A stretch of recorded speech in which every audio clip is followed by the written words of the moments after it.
What if the sound that saves your life was never meant to exist?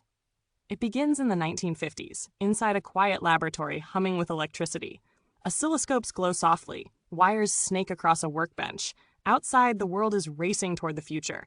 But here, one man is focused on something entirely different. His name is Wilson Greatbatch, and he's trying to record heart signals, not change human destiny. Then a mistake happens.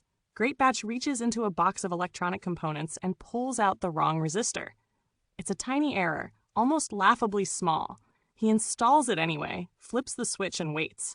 Instead of a smooth electrical trace, the machine begins to pulse. Tick, tick, tick. A steady rhythm fills the room, precise and alive. It doesn't sound like static. It doesn't sound like failure. It sounds like a heartbeat. Greatbatch freezes. He knows that rhythm. Every doctor does. Every patient fears the moment it stops.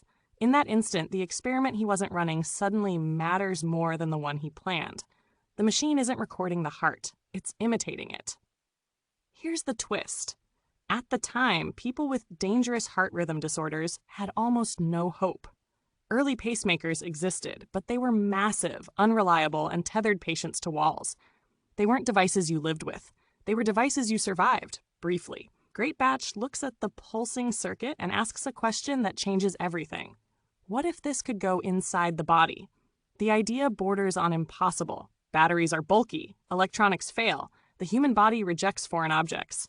But curiosity has teeth, and it doesn't let go. Months turn into years. He works alone, refining the pulse, adjusting the timing, shrinking the circuitry.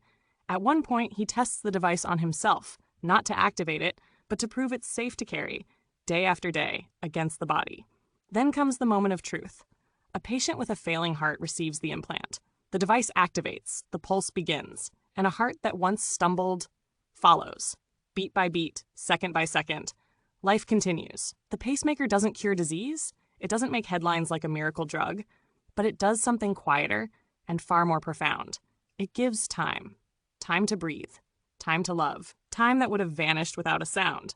All because someone used the wrong part and listened closely enough to realize it wasn't a mistake. If this story moved you, please like, share, and subscribe. And tell us in the comments, what other hidden accidents in history should we uncover next?